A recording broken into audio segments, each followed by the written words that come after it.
Sanjay Kumar and Tanur Kumar. Please stand up if you are there. They are fantastic in the job they do. Well done. Thank you so much for supporting us and giving us all the clues when to come in. Especially Pratham. He kept saying, I'll do that to you, and then you start. Well, I don't want to waste much time because you've got an amazing panel who have stories, real live drama stories, and I know you're all waiting to hear them. So very briefly, a little cue of what you're in for. We have a former top cop and BCCI anti-corruption chief, Neeraj Kumar, who's recently published A Cop in Cricket, exposing the senior side of sport. Then we have Amod Kanth's Khaki on a Brown Wing cases that shocked India in the second volume of the Police Diary series. He speaks of some of the heinous crimes that dominated national headlines.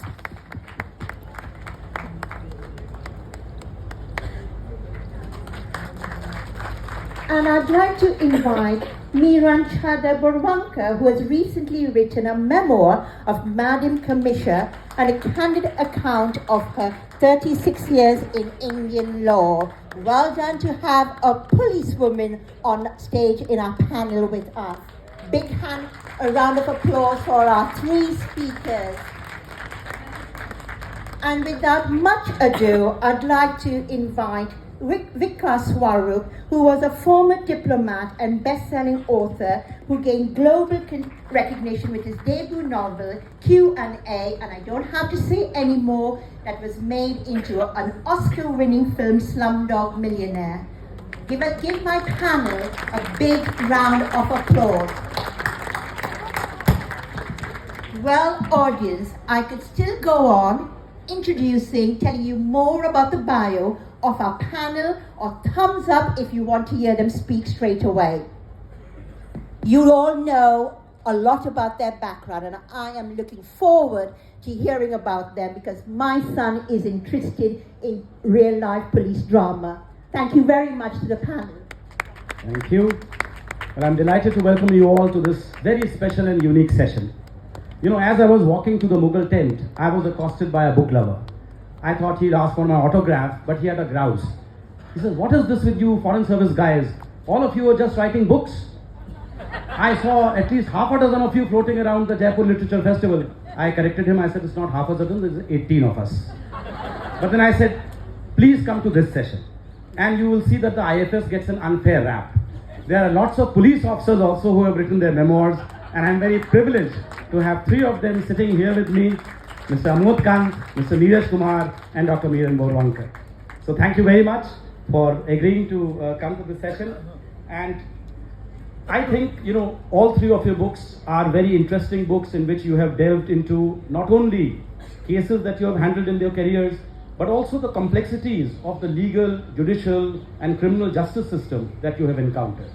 So since the IPS protocol is based strictly on seniority, let me begin with the most senior among you all, Mr. Amod Kanth. So, you have come out with the second volume of your book. Do you have the book here with you? Yes, so I think let's hold it up and let's show it to the audience.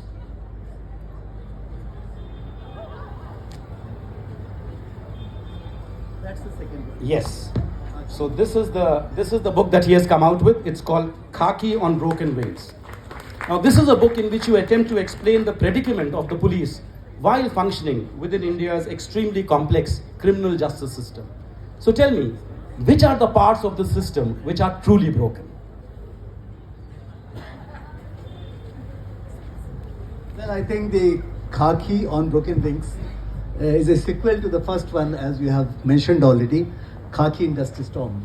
And Dusty Storm is also equally important. I'm not going to narrate it, but that is about the most violent decade of India. Indira Gandhi assassination to Rajiv Gandhi assassination, in between Lalit Markan assassination, Arjun Das assassination, A.S. Vidya assassination, Rajiv Gandhi assassination. They also had their share of the same problems, which went on further. And of course now Khaki on Broken Wings primarily talks about four cases. The first is Jessica Lal case. Everybody knows about it, I am sure. No one killed Jessica. That was the war cry, and ultimately people said Justice for Jessica. I think that was perhaps the first ever national level that candle marches went on all over. That was Jessica Lal case. BMW case was still more devastating. I'll talk about it later. Then there was a character called Charles Sobraj. Yes. Globally speaking, no other criminal has ever aroused such kind of interest, wrongly though, in my opinion, as Charles Sobraj has done. And Ramesh Sharma was a very notorious mafia lord, who became a politician and whatnot. So, considering these cases, I have attempted to understand the criminal justice system of India. Just 2-3 very important points I would like to make in the beginning. The criminal justice system primarily talks about police and investigation. Police being the prime mover, as I call it, and overarching others, that is prosecution, defense, judiciary in all forms, and the correctional system and the jail. So they constitute the criminal justice system of India. In my considered opinion, it is collapsing. It has collapsed very badly.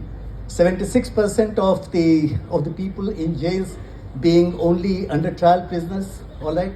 Nearly 65 lakh cases taking place every year. So a lot of things have to be discussed, which I am going to talk about.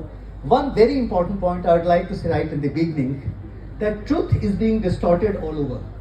Truth alone can lead to justice. Recently, the Chief Justice of India made a very clear statement. He said, in India, law and justice don't combine. I do not know why he said it.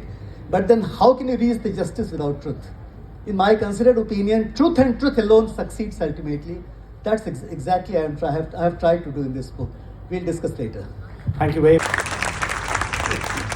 Now, Amodji, 75 to 80% of our population in the overcrowded prisons happens to be under trials, which means people who have been alleged to have committed a crime but whose case has not yet come to trial. Why has the justice system failed these under trials? No, you are correct that these under trials, 76% actually. The under trial prisoners, it's a total negation of justice, because we believe that a person is deemed to be innocent till proved guilty. But here is a situation where out of nearly 5 lakh prisoners in the country, if you include the police custody also, 76% if they happen to be in the jail, in that case they are getting punishment. The ultimate punishment is jail. In fact, the prison system has been weaponized in the country. I think that is one of the worst things to happen with the criminal justice system of India, that people are sent to jail. Now, one doesn't know what's going to happen, because now, as you know, that the new law, I mean the IPC, CRPC, Evidence Act, it has been changed, as it's being talked about. I don't find much of change in it. In fact, frankly speaking, so far as this situation is concerned, that people get bail, because my community, that's police community, those who are not able to do encounters, which Meera never did, I am sure. So those who are not able to kill people and finish them there even before they are sent on trial, I think they ultimately depend on jail. They really depend on the situation that somebody is arrested. Now, there are a lot of issues about it. If you permit me to talk about Charles Sobraj case. We have 1 minute. All right. Then in that case, I would like to say that the situation can be from anywhere to anywhere. Here was a situation in Charles Sobraj case, who practically ruled Tihar jail for 10 years. When our case came, which I will discuss later, 1986, he was already in jail for nearly 10 years, exactly 10 years. And those 10 years he controlled the jail. So can you think of a situation that these kind of people, every day there are stories galore. Neeraj also has worked, and I think Meera also has worked in jail, so they know about it.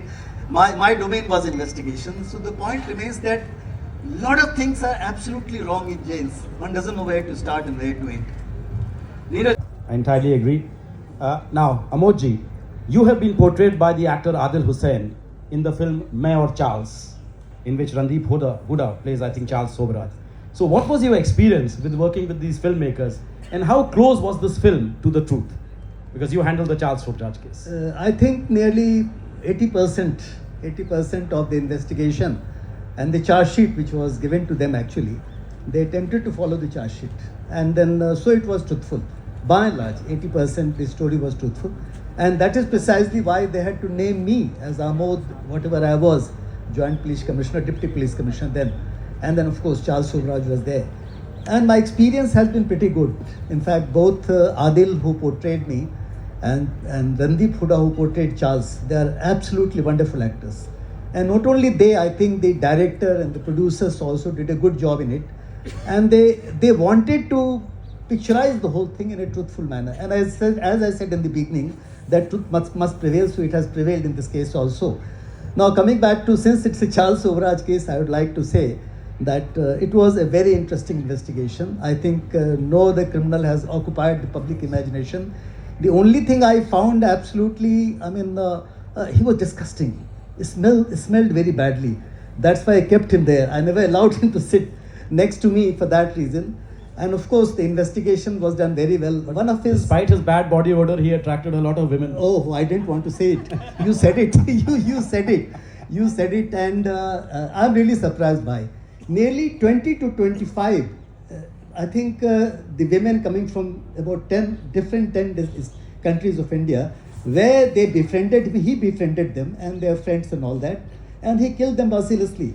One particular point I would like to say about Charles, that Charles, there was nothing brave about him, there was nothing so exceptional about him. He was a dirty character, except that he projected himself so well that even the girls fell for him, and that was a wrong thing. Investigation, one thing I would like to mention, that he wouldn't have said anything but for his friend David Richard Hall. He disclosed everything. My wife is sitting here. In fact, because of the tiffin box that she used to give me, and he liked his wife also. Tiffin box was the way to David's heart. That's correct. That's correct. Exactly. I wrote a chapter on that. So that's how it is. But the fact remains that this kind of movies need to be portrayed as it is. I'll always say that a movie which is made on the truthful stories will be far more convincing. After all, truth is stranger than fiction. Now, Dr. Borwa. The image of Indian police is not very good in Indian society. What do you say? Get more women. Why is the image of Indian police not very good in Indian society? Indian police is as archaic, as colonial, as old, useless also many a times as India's criminal justice system. I am very clear about it. We are working, Indian police is post 1857 first war of independence. The IPC, CRPC Evidence Act and Indian Police Act was created 1860s, mind you. It still continues. The present government is trying to change it. Now, so far as the police image not being good is mostly because of the fact that our participation with the community is very poor. Community policing is a very sidey affair now. People like us, because I started something called Prayas, yes. we couldn't discuss about it. The issue is that the police image can improve only when we go deep into the community. We have very good relations with the community, which is not happening so far. But I did have more women in police. Today That's we have only point. 12% women in police, so we should have more women in. That's correct. That's the point. That's a very important. We have time for just one more question. Something there. Okay, this lady. No, last question. So I wanted to ask that justice stands to reform the people or to punish them out? Justice? Justice stands to reform the people or to punish them? Well, justice is reform the society, in my opinion. It is not to reform the people. Justice is, as I said earlier, that if during any crime, for example, or any law and order situation, you are able to find the truth, and whatever is proper, appropriate in the eyes of law, in the eyes of Constitution of India, legally speaking, ethically speaking, the people should get it. If they get it, that is justice. You call it reform or whatever, but that exactly is required in my opinion. It should be both punitive as well as reformative.